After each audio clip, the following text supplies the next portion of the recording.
तन में आना तन से जाना बात पुरानी है, सबके मन में छपी रहे वो अमर कहानी है।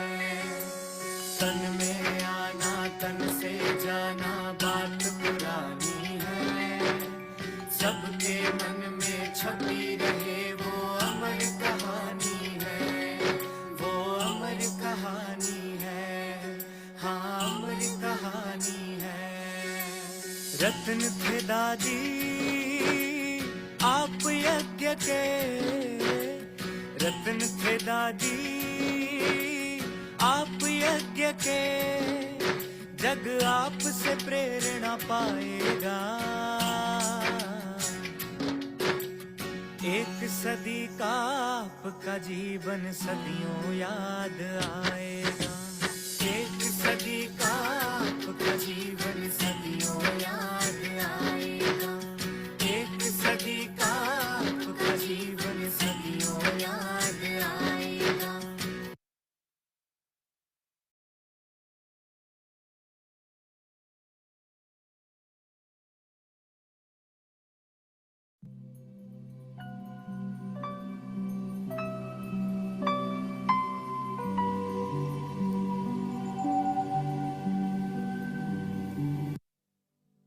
ओम शांति। मैं मास्टर 100% परम पवित्र विघ्न विनाशक महावीर अचल अडोल आत्मा हूँ। प्यारे बाबा बोले, मीठे बच्चे, इस कलयुगी पहाड़ को उठाने के लिए तुम अनन्य पवित्र आत्माओं की, महावीर बच्चों की विघ्न विनाशक स्थिति का सहयोग बाबा चाहता है।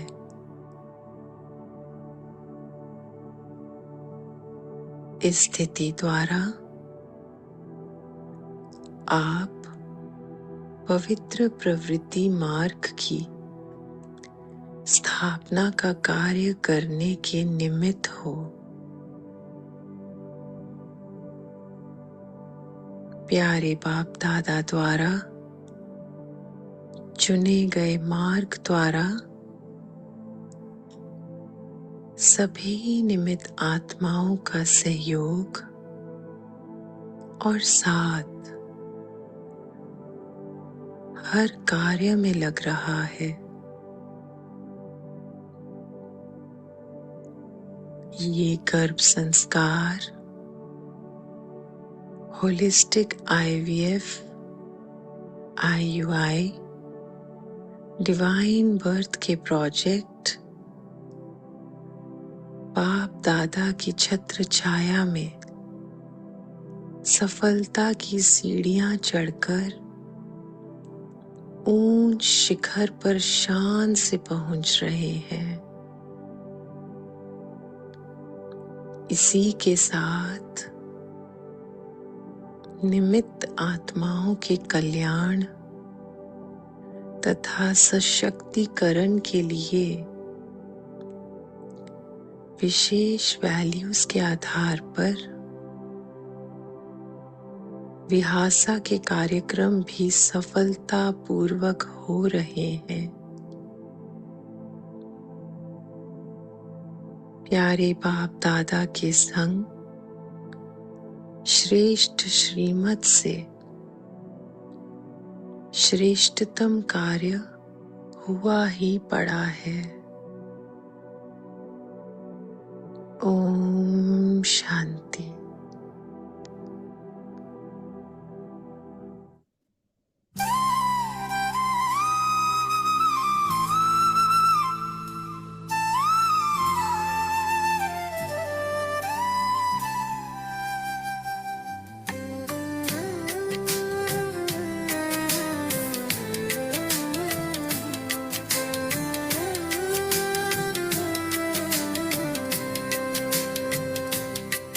शिव बाबा ने अपना बनाया, हर रहस्य हमको समझाया, अंधेरों से नाता मिटाया,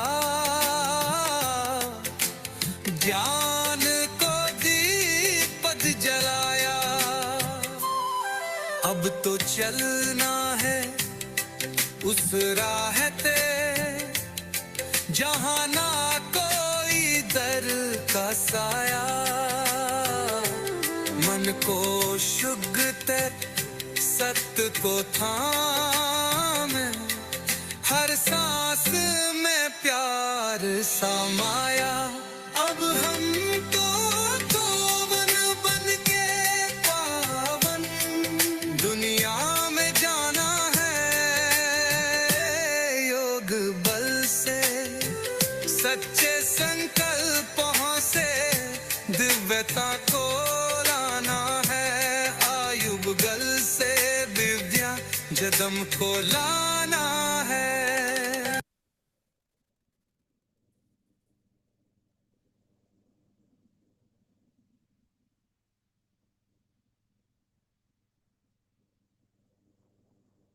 शांति। रुपेश भाई, ओम शांति जी। ओम शांति। Good morning. Good morning. तो जैसे 7 तारीख से रुपेश भाई हमने ये भट्टी गर्भ महल के निर्माण करने के लिए चालू की थी, और ड्रामा ऐसे है कि 8 तारीख को हमारी प्यारी परम आदरणीय दादी रतन मोहिनी जी ने बाबा की गोद ली, गर्भ महल में चली गई। तो हमने उसी दिन से 8 तारीख से दादी को हर दिन श्रद्धांजलि अर्पण करना शुरू किया, और हमें लगा कि दादी के लिए बहुत अच्छा गर्भ महल का निर्माण करना यही सच्ची दादी के लिए श्रद्धांजलि होगी। और इसीलिए आज हम सभी के बीच में आप मधुबन से ज्वाइन हुए हैं। तो ये हमारा परम सौभाग्य है कि आप मधुबन से हमारे बीच में हैं। और यही बताता है कि यदि आप हमारे बीच में मधुबन से है तो बाबा हमारे साथ है, बाप दादा साथ है, और इस प्रोजेक्ट के लिए बाप दादा की ब्लेसिंग्स है, और आपके द्वारा बाप दादा वो हमें आज ब्लेसिंग्स देंगे। तो विशेष आज इसमें ये बहुत विशेष टीम है, क्योंकि ये गर्भ महल निर्माण करने वाली टीम है। तो इसमें सीनियर गायनेकोलॉजिस्ट है जो भी बाबा के बच्चे ही है, और डिवाइन गर्भ संस्कार किट की टीम जो पिछले 14 साल से इस प्रोजेक्ट पे जो काम कर रही है। तो ये गर्भ महल निर्माण करने के लिए इन सभी का क्या विशेष पुरुषार्थ होना चाहिए, क्योंकि ये एक विशेष कार्य है। और इनके द्वारा मना ये जैसे अभी आपने ये गाना भी देखा, और भट्टी का जो हमने सामान लिया है तो उसमें देखा कि एक योगी है और उसके आजू बाजू में बहुत सारे योगी है।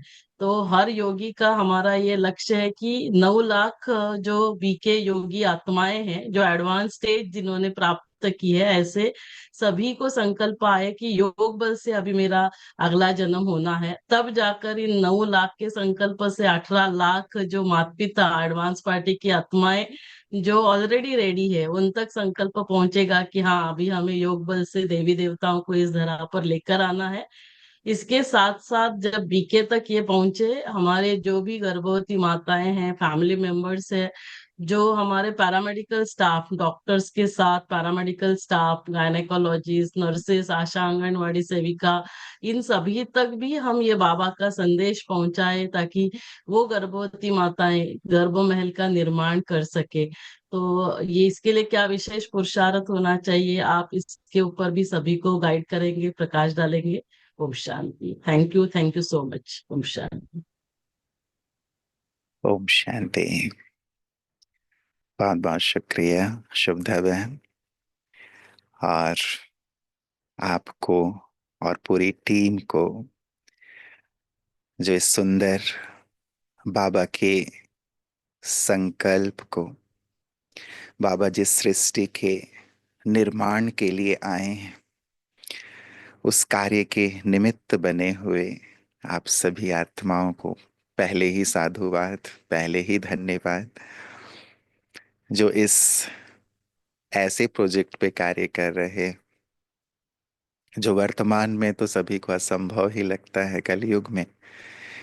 लेकिन कहा भी ये जाता है कि हर असंभव कार्य पहले तो सबके लिए असंभव होता है, लेकिन जब वो करके दिखाया जाता है तब उस कार्य के प्रति सभी प्रशंसा के पुष्प अर्पित करना प्रारंभ कर देते हैं। और जो संकल्प हमारे मन में उत्पन्न होता है, विशेष मैं देखता हूँ शुभदा बहन जब भी आते हैं अपने साथियों के साथ, तो मन में बहुत ही उमंग, बहुत ही उत्साह और बहुत ही शक्तिशाली और दृढ़ संकल्प है और बिल्कुल स्पष्ट है। तो बाबा यदि कोई संकल्प किसी विशेष आत्मा को देते हैं तो जरूर वो हमारे पिछले कल्प के साथ भी जुड़ा होता है ना, हमारे पार्ट के साथ जुड़ा हुआ होता है। और कोई एक आत्मा और उनके साथ विशेष आत्माएं जुड़ती चली जाती हैं और कहते हैं ना, कारवां बनता चला जाता है। तभी तो विशेष कारवां तैयार हो ही गया है। बहुत सुंदर संकल्प सभी के मध्य में है ही, और इसे साकार होना ही है। क्योंकि हर चीज का बीज, हर चीज की शुरुआत हम संगम युग से ही तो कर रहे हैं ना। सतयुगी सृष्टि की शुरुआत संगम युग से हो रही है। संस्कारों का परिवर्तन हम संगम युग से ही शुरू कर रहे हैं। वो दिव्यीकरण, वो पवित्रता, जिस पवित्रता को लोग संभव नहीं माना करते थे कि ऐसा भी जीवन हो सकता है क्या, संपूर्ण पवित्र जीवन, अब वो संभव करके लाखों आत्माओं ने, बाबा के बच्चों ने घर गृहस्थ और प्रवृत्ति में रहते हुए करके दिखाया है। तो डेफिनेटली ये होना ही होना है। हमारी दृढ़ता, हमारी लगन और साथ ही साथ हमारा पुरुषार्थ, हमारा योग बल इनको बहुत सहज और सरल करने वाला है। और सबसे महत्वपूर्ण बात इसमें ये है कि ये ईश्वर की प्लानिंग है, राइट। हमारे यहाँ एक बहुत अच्छी अंडरलाइन करने वाली बात, हम दादी को श्रद्धांजलि दे रहे हैं। हमारी सभी दादियां एक विशेष भाव, उनके जीवन में भाव क्या, पूरा जीवन ही था निमित्त भाव, कि करण करावन हार ऊपर बैठा करा रहा है, हम तो कठपुतलियां हैं। इसे हमने रग रग में देखा अपनी दादियों के, दादी रत्न मोहिनी जी के भी। और जो भोग संदेश आ रहे हैं दादी के लिए, उनमें भी एक विशेष अंडरलाइन वाली बात आती है, निमित्त भाव। ये बच्ची निमित्त बन करके रही, निमित्त भाव रहा। तो ये बात तो बहुत गहराई से हमारे अंतर मन में है, आप सब भी इसे महसूस करते होंगे कि ये कार्य बाबा का है और बाबा ही करा रहे हैं। बाबा ही सुंदर संकल्प भेजते हैं ऊपर से, हाँ, कि अब ये करना है, ये करना है, राइट शुभदा बहन, आपको तो ये फील होता ही होगा, हाँ। और पूरी टीम भी जो डॉक्टर्स की है, पूरी ही टीम जो इस सुंदर प्रोजेक्ट के साथ जुड़ी हुई है, जब भी आप योग में बैठते होंगे, इस संकल्प के साथ बैठते होंगे, गर्भ महल जो एक सुंदर भट्ठी चल रही है, और इससे पूर्व भी बहुत सारी भट्टियां आप सब कर चुके हैं।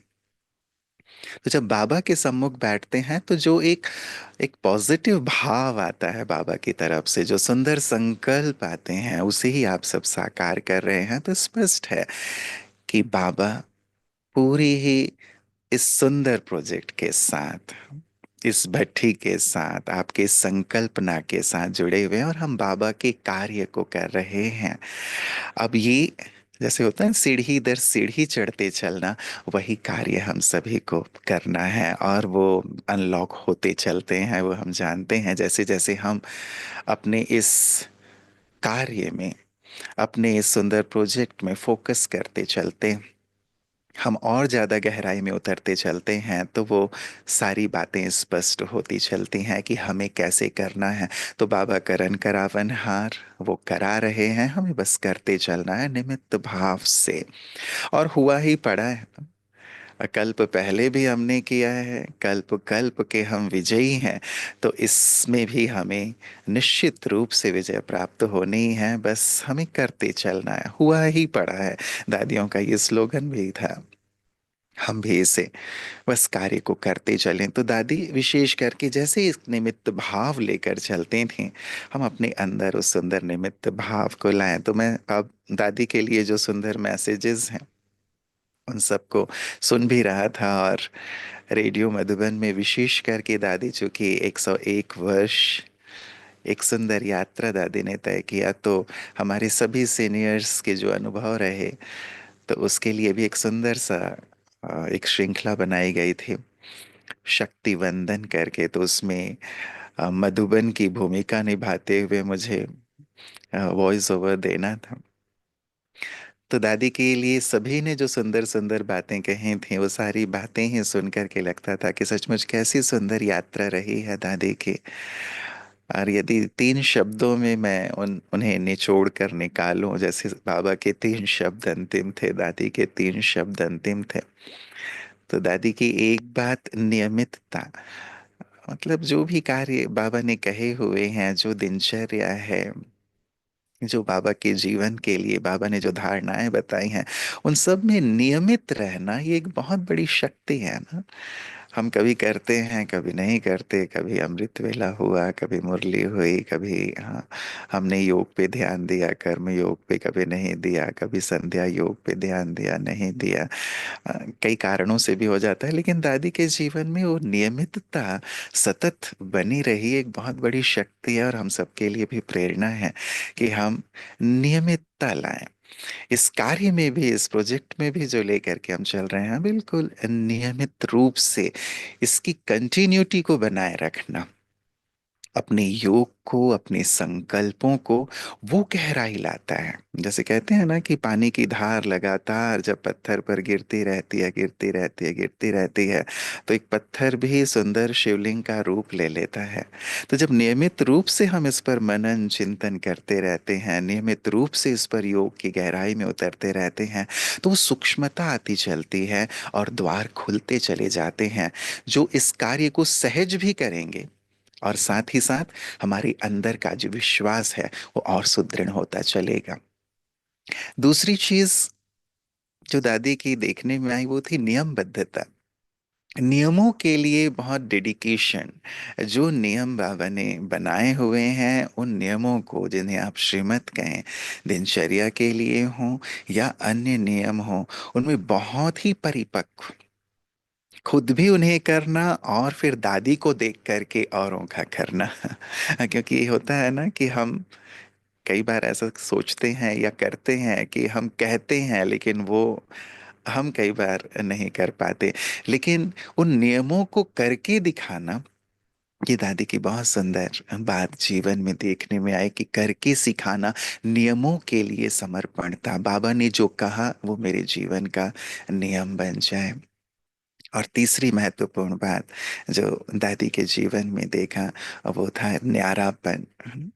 तो ये 3 चीजें ना बहुत गहराई से दादी के जीवन में देखी, कि ये उनके जीवन में, अन्य बातें तो हैं ही जो सबने संपर्क में आते हुए अनुभव किया, युवा प्रभाग में होने के कारण दादी के साथ बहुत सुंदर समीपता रही, अन्य बातों को लेकर के भी, साथ ही युवा सेवाओं को लेकर के भी। और पहली बार दादी ने ही मुझे मैटाडोर रैली में भेजा युवाओं के, जो मधुबन में एक भाषण प्रतियोगिता थी, उसमें मैंने भाग लिया। तो दादी ने देखा, और उसके बाद, तब केवल 18 ईयर्स ओल्ड था, लेकिन दादी ने तुरंत ही मैटाडोर रैली जो माउंट आबू से गोवा तक निकल रही थी, उसमें कहा इनको भी जाना है, और भेजा। तो एक बड़ों की पारखी नजर ना, कि वो देखना कि कौन क्या कर सकता है और उन्हें आगे बढ़ाना, हमें सिखाता है कि हम अपने इस परिवार में जहाँ योग्यताएं देखते हैं, उन योग्यताओं को तराशें और उन योग्यताओं को आगे बढ़ाएं। ये हमारी बाबा ने भी किया, दादियों ने भी किया, और यही कार्य हम सबको भी करना। और ये हमारे परिवार की बहुत खूबसूरती है, सुंदरता है, कि मैं नहीं, पहले आप। ये हमारी टीम को बहुत मजबूत करता है। तो जहाँ कहीं हम ऐसी योग्यताएं देखते हैं और हम निमित्त हैं, तो जरूर उन योग्यताओं को सामने लाते हुए आगे बढ़ें। और दादी कहा करती थी, युवा, ये हमारे लिए भी बहुत अच्छा शब्द है। दादी बार बार कहती थी जब युवाओं से मिलती थी, तो युवा अर्थात यू आर, यू आर। तुम वो हो जिसे ये कार्य करना है, तुम वो हो जिसे सृष्टि को स्वर्ग बनाना है, तुम हो जिसे अंधकार को प्रकाश में बदलना है, तुम हो जिसे निराशा को आशा में बदलना है। तो हम सब भी युवा, दादी के पूरे जीवन को हमने देखा ना।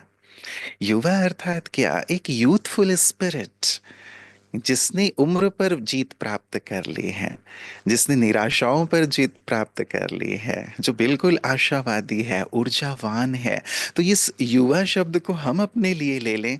यू आर, तुम हो। जैसे दादी के लिए हमारी श्रद्धांजलि, तुम हो जिसे इस असंभव कार्य को संभव करना है, गर्भ महल तैयार करना है।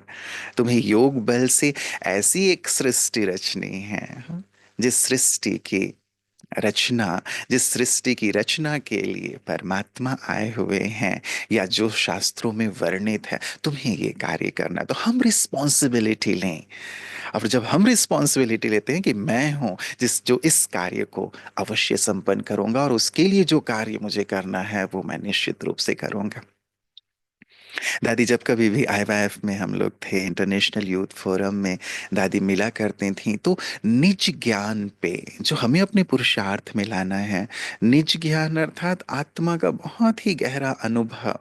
आत्मा है क्या, यहाँ से शुरुआत करो कि आत्मा की यदि गहरी अनुभूति हो गई तो परमात्मा से जुड़ना, परमात्मा को जानना सहज होगा। सारी ही शिक्षाओं को परमात्मा के जीवन में लाना सहज होगा। इसीलिए इस पर वो बहुत फोकस किया करते थे। निज ज्ञान, निज ज्ञान अर्थात आत्मा क्या है, और परमात्मा ने जो सत्य ज्ञान दिया है, उस सत्य ज्ञान को बहुत गहराई से समझो। तो जब वो क्लास भी कराया करते थे ना युवाओं को, पूरे विश्व भर के जो आया करते थे, तो ऐसा लगता था कि जैसे कमेंट्री करा रहे हैं, और आत्मा की उस अनुभूति में उतारा करते थे, उस अनुभव में स्थित हो जाया करते थे सभी। और सचमुच जब हम ऐसी अनुभूति कर लेते हैं, वो आत्म अनुभूति ही तो मार्ग है ना इन सभी चीजों का। क्योंकि यहीं से पवित्रता की उत्पत्ति होती है, यहीं से शक्ति की उत्पत्ति होती है, यहीं से सत्य की उत्पत्ति होती है।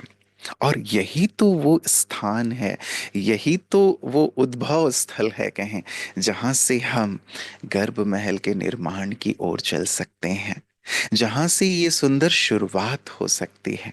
ये आत्मा, क्योंकि हम शरीर से उपराम हो रहे हैं। भोग बल की उत्पत्ति, जहां देह भान है वहां भोग बल की ही बात होती है, देह का ही आकर्षण होता है। और जब तक इस देह के भान से हम उपराम होकर के अपने इस आत्मिक भाव में नहीं आए, संकल्प की शक्ति को नहीं अनुभव किया कि संकल्प से सृष्टि, जिसे बाबा कई बार कहते हैं कि जब योग बल से तुम सृष्टि को नवीन कर सकते हो, योग बल से तुम स्वर्ग स्थापित कर सकते हो, तो क्या योग बल से संतान उत्पत्ति नहीं कर सकते? ये बाबा के महावाक्य हैं, साकार महावाक्य हैं। तो योग बल से जब पूरी सृष्टि को हम परिवर्तित कर सकते हैं, तो योग बल से संतान उत्पत्ति भी सहज है और होना ही है। लेकिन हाँ, उसके लिए वो आत्मिक बल, देह के भान से एक परे की स्थिति, दादी इस स्थिति में स्थित करवाया करते थे।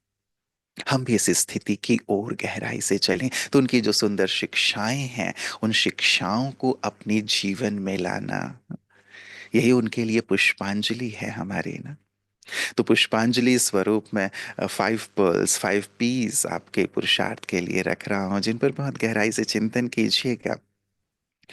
क्योंकि पुरुषार्थ, हमारी श्रेष्ठ स्थिति, शक्तिशाली स्थिति, यही हमारे इस सुंदर प्रोजेक्ट को सफल करने वाली है। बाबा कहते हैं, जैसी अवस्था होगी वैसी ही व्यवस्था होगी। यदि हमारी अवस्था बहुत शक्तिशाली है, यदि हम इस संकल्प में बहुत दृढ़ हैं, तो हमारे संकल्प सिद्ध होने शुरू होंगे। संकल्प जितने शांत हैं, संकल्प जितने शुद्ध हैं, संकल्प जितने स्थिर हो गए हैं, जिसे गीता में भगवान ने कहा है, यदि कोई योगी निरसंकल्प है तो ये सृष्टि के लिए वरदान है। और जितना वो निरसंकल्प अर्थात कम से कम संकल्प में स्थित है, तो उसे संकल्प सिद्धि का वरदान प्राप्त हो जाता है। तो हम संकल्प से सृष्टि, संकल्प से गर्भ को महल, या संकल्प से संतान उत्पत्ति की ओर चलना चाहते हैं, तो अपने संकल्पों को हमें बहुत शक्तिशाली करना होगा, उसे सार में लाना होगा। और इसके लिए हम सुंदर पुरुषार्थ की ओर अपने आप को लिए चले, व्यक्तिगत रूप से और सामूहिक रूप से, दोनों ही रूप से। 5 P's। First, purpose, purpose of my life. बहुत डीपली ये हमारे पुरुषार्थ से भी जुड़ा हुआ है और हमारे प्रोजेक्ट से भी जुड़ा हुआ है। जैसे स्वयं से ही सृष्टि की ओर चलें, व्यक्ति से समष्टि कहा जाता है, तो मेरी स्वयं के पुरुषार्थ से मैं अपने कार्यों को सिद्ध कर पाऊंगा, लेकिन पहले स्वयं। Purpose of my life, purpose क्या है, किस उद्देश्य को लेकर के मैं हूं यहां, बहुत इंपॉर्टेंट। दादी जानकी जी कहा करते थे कि जब से मैं बाबा के पास आई, तब से मैं एक दिन के लिए भी इस बात को नहीं भूली कि मैं बाबा के पास क्यों आई हूं। बड़ी दादी जी भी हम लोगों को बार बार लिखवाया करते थे कि लिखो क्यों बाबा के पास आए हो, क्या करना है। क्या हमें ये स्पष्ट है व्यक्तिगत अपने लिए कि मेरे जीवन का उद्देश्य क्या है। हम बार बार जितनी गहराई में इसके उतरते हैं ना, उतनी स्पष्टता आती चलती है। अन्यथा जीवन के उद्देश्य से भटकाने वाली बहुत सारी चीजें हैं। इसलिए स्पष्ट कर लें, मैं यहां क्यों, इस सृष्टि पर क्यों हूं, क्या करना है। बाबा के पास आई हूं तो मुझे क्या करना है, स्पष्ट उद्देश्य। क्योंकि अवतार एक उद्देश्य लेकर आता है, और हम सबको बाबा ने चुना है और हमें ये कहा है तुम अवतार हो। वो जन्म खत्म हुआ, तुम मरजीवा ब्राह्मण हो, ये तुम्हारा नया जीवन है, तुम अवतार हो। और अवतार एक उद्देश्य लेकर अवतरित होता है। तो मेरी इस जीवन का उद्देश्य क्या है, उस उद्देश्य को बहुत गहराई से स्पष्ट कर लें। और एक सुंदर उद्देश्य तो हमारा प्रोजेक्ट ही हमारा है, जिसके लिए बाबा ने हमें निमित्त बनाया है। एक नई शुरुआत, जिसके लिए बहुत बहुत फोकस्ड होना जरूरी है, बहुत शक्ति की आवश्यकता है इसके लिए।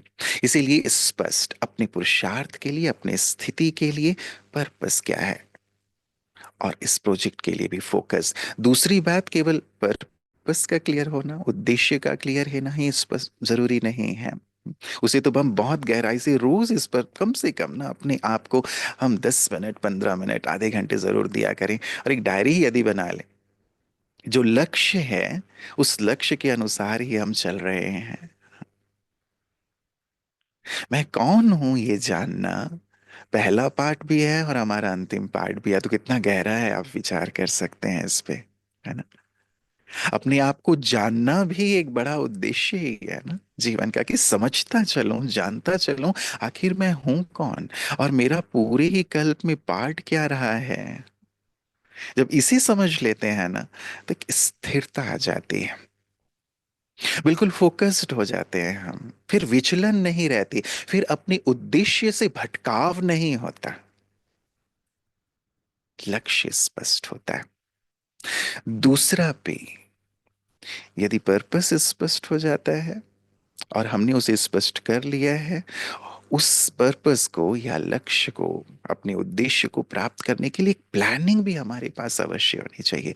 प्लान करें, ऐसे ही ना बीतता जाए हमारे ये संगम युग के पल, कि ठीक है सुबह हुई रात हुई, सुबह हुई रात हुई, हमने अच्छे से अच्छा किया, बाबा के बच्चे कुछ बुरा नहीं करते हैं, लेकिन फिर भी क्या उसको मैंने बेहतरीन किया। कल जैसा था मेरा आज उससे बेहतर हो, कल और बेहतर हो।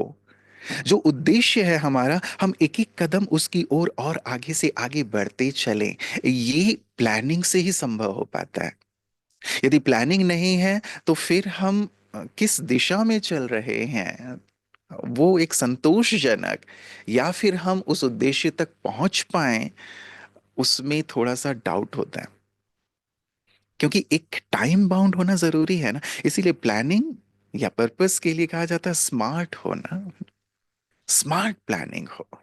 तो चाहे वर्ष की हो, मंथ की हो, या फिर वीक की हो, या डे की हो, ऐसी अपनी सुंदर प्लानिंग, ताकि मैं जल्द से जल्द अपने लक्ष्य की ओर बढ़ पाऊं। थर्ड पी है प्रिंसिपल्स। अपने लिए कुछ सुंदर, मेरे जीवन के 5 सुनहरे नियम, 3 सुनहरे नियम, 10 सुनहरे नियम मैं अपने लिए बनाऊं, जो मेरे पर्पस की ओर, मेरे लक्ष्य की ओर, मेरे उद्देश्य की ओर मुझे ले जाने वाले हों। डूज और डोंट्स मैं स्वयं के लिए फिक्स करूं। प्रिंसिपल, जितने महापुरुष हुए हैं उन सब के जीवन के कुछ सिद्धांत रहे हैं ना, कुछ नियम रहे हैं ना। मैं भी यदि अपने आप को जल्दी से जल्दी उस ओर लिए चलना चाहता हूं, मैं अपने लिए कुछ प्रिंसिपल्स डिसाइड करूं। ये मेरे जीवन के सिद्धांत हैं, ये मेरे जीवन के नियम हैं, ये मेरी दिनचर्या होगी। सुबह उठने से लेके रात तक की बात उसमें शामिल हो सकती है। कुछ गहरे नियम उसके साथ हो सकते हैं, सिद्धांत में जुड़े हुए, कि ये करना है और ये नहीं करना है, मैं चिंतन के लिए छोड़ा जा रहा हूँ आपके पास, क्योंकि आप सभी बहुत बुद्धिजीवी बैठे हुए हैं, बाबा के बहुत चिंतक बच्चे बैठे हुए हैं। बाबा के सुंदर जो श्रीमत है, उन्हें ही हम अपने सिद्धांत के रूप में, अपने प्रिंसिपल के रूप में रख सकते हैं। फोर्थ पी है, हम कुछ प्लेज अपने लिए, कुछ प्रॉमिस स्वयं के लिए लें, क्योंकि प्रिंसिपल बना लिए जाते हैं, प्लानिंग कर ली जाती है, लेकिन फिर भी उसमें दृढ़ता की आवश्यकता है, प्रतिज्ञा की आवश्यकता है। प्रॉमिस खुद के साथ कि नहीं, ये मुझे करना ही है, अन्यथा एक हल्कापन आता है। बाबा की महावाक्य, जब तक प्रतिज्ञा नहीं की है, प्रॉमिस नहीं की है, तब तक प्रोग्रेस नहीं होती। जब तक खुद से प्रतिज्ञा नहीं की है, तब तक प्रगति नहीं होगी, परिवर्तन नहीं होगा। तो यदि मैं स्वयं में परिवर्तन चाहता हूं, अपने इस कार्य में, सुंदर प्रोजेक्ट में प्रोग्रेस चाहता हूं, मुझे प्रॉमिस करना होगा, कराना होगा। हम प्रतिज्ञा पूर्वक आगे बढ़ें। प्रतिज्ञा आपने देखा होगा, कहा जाता है ना, रघुकुल रीति सदा चली आई, प्राण जाए पर वचन न जाए। अब तो प्रतिज्ञा पूर्वक अपने आप को, हाँ, बिल्कुल झोंक देने की आवश्यकता है, धुन लगा देने की आवश्यकता है। एंड फिफ्थ है प्रैक्टिस। Practice, practice, practice. जितनी गहराई से हमने जो अपने लिए प्लान किया है, उसकी प्रैक्टिस, प्रैक्टिस, प्रैक्टिस करते चलते हैं, तब हमारी लाइफ प्रैक्टिकल हो पाती है। जो स्वरूप बाबा देखना चाहते हैं, वो तभी प्रैक्टिकल में आएगा जब इन पीस को हम अपने जीवन में लेकर के आएंगे। जितनी गहरी प्रैक्टिस, उतनी ज्यादा हमारी प्रैक्टिकल लाइफ दिखाई देती है। तो अब हमारी दादियां हमारे बीच से अव्यक्त हो गई हैं। हम सब के लिए एक ऐसी बात मैं हमेशा सोचा करता हूं और हमेशा शेयर भी किया करता हूं, कि जब बड़े चले जाते हैं, घर का बड़ा चला जाता है, तो छोटा छोटा नहीं रहता, वो बड़ा हो जाता है। तो अब हम सब भी बड़े हो गए हैं, बड़े हो जाएं। बचपन के खेल हमारे, जब बड़े होते हैं तो छोटा फिर भी बचपन के खेल कर लेता है कि बड़ा बैठा हुआ है, लेकिन अब हम सब बड़े हैं। तो बाबा ने जो यज्ञ रचा है, उस यज्ञ को संपन्न करने का दायित्व हमारा है। वो बीड़ा, वो जिम्मेवारी हम अपने कंधों पर लें। दादियों ने जो एक सुंदर शुरुआत की है, बाबा के स्वप्नों को, बाबा के संकल्प को, बाबा की आशाओं को पूर्ण करने का, उसे पूर्ण करने का दायित्व अब हम अपने कंधों पर ले लें। एक सुंदर कार्य, जो बाबा के अलग अलग सुंदर कार्य हैं, उन कार्यों में से जो एक विशेष कार्य है इस गर्भ महल का, या एक योग बल से संतानोत्पत्ति का, उस पूरे कार्य को, कि कैसी पवित्रता के बल पर, योग बल के आधार पर ये कार्य संभव हो सकता है, और ये पूरी तरह से, हाँ, हम करके दिखाएंगे, वो दायित्व हमारे कंधों पर। हम इन सुंदर उद्देश्यों को लेकर आगे से आगे बढ़ें, और उन सभी शिक्षाओं के अब सुंदर स्वरूप बनते चलें। जैसे दादियों को देखकर, बाबा को देखकर हम सब ने, हाँ, हमारे अंदर शक्ति आई ना, कि नहीं, ये कार्य किया जा सकता है।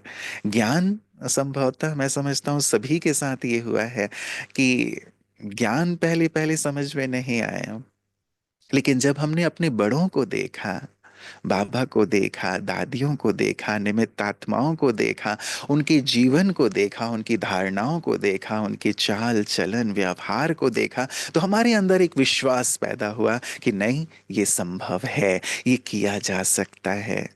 उनके प्यार को, उनके सम्मान को देखा, हमारे अंदर वो विश्वास पैदा हुआ।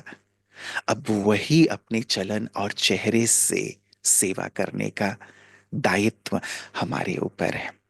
अब हम बड़े बनकर अपने उस सुंदर परंपरा को जो हमारे बड़ों ने शुरू किया है, उसे कहें अंजाम तक पहुंचाने का दायित्व हम सभी का है। तो अब इस बीड़ा को उठाकर आगे से आगे बढ़ें और सुंदर भट्ठी कर रहे हैं गर्भ महल के लिए। मेरी अनंत दुआएं, अनंत शुभकामनाएं बाबा की ओर से, हमारे सभी पूर्वजों की ओर से और सभी मधुबन निवासियों की ओर से, डॉक्टर शुभदा को, साथ ही स्वामीनाथन भाई जी, गिरीश भाई जी, पूरी टीम जो इसके साथ लगी हुई है। आप सब प्रत्यक्ष रूप से लगे हुए हैं और हम सब परोक्ष रूप से आप सबके साथ हैं, हमेशा साथ हैं, क्योंकि बाबा का कार्य है, बाबा का सुंदर एक संकल्प है जो आप सबके माध्यम से इसे बाबा साकार करा रहे हैं। हम सबकी जो दुआएं हैं, शुभकामनाएं हैं, आप सबके साथ साथ हैं। आप निरंतर इस कार्य में आगे बढ़ें, स्व उन्नति करते हुए इस सुंदर संकल्प को जल्द से जल्द साकार करें। यही मंगल कामना है। ओम शांति। ओम शांति। तो आपके द्वारा बाबा ने ही हमें भरपूर किया, तो थैंक यू सो मच। और आपने जो ये 5 पीस पुरुषार्थ के लिए दी है, पूरी टीम हम इसके ऊपर विचार सागर मंथन करेंगे। लेकिन फिर आपको रिक्वेस्ट है कि वापस आपको ऐसे ही पुरुषार्थ के लिए 1 in 2 months या 3 months हम सभी के बीच में आना होगा, हमें जरूर। भरपूर करना होगा। और विशेष स्वामी भाई ने आपको याद प्यार दिया है, क्योंकि वो कहीं भट्टी कर रहे हैं। 8 दिन का सुबह 6 से 8 उनका प्रोग्राम है, और आज पहला दिन उसकी भट्टी शुरू हुई है ब्राह्मणों के साथ। तो इसीलिए आज आपके समक्ष नहीं है, लेकिन विशेष कहा है कि मेरी तरफ से यादगार देना रुपेश भाई को। तो आपको यादगार, और आप जरूर ऐसे ही आते रहना हम सभी के बीच में, क्योंकि ये मीटिंग 40 मिनट्स की है तो अभी एंड होगी, इसलिए मैं बहुत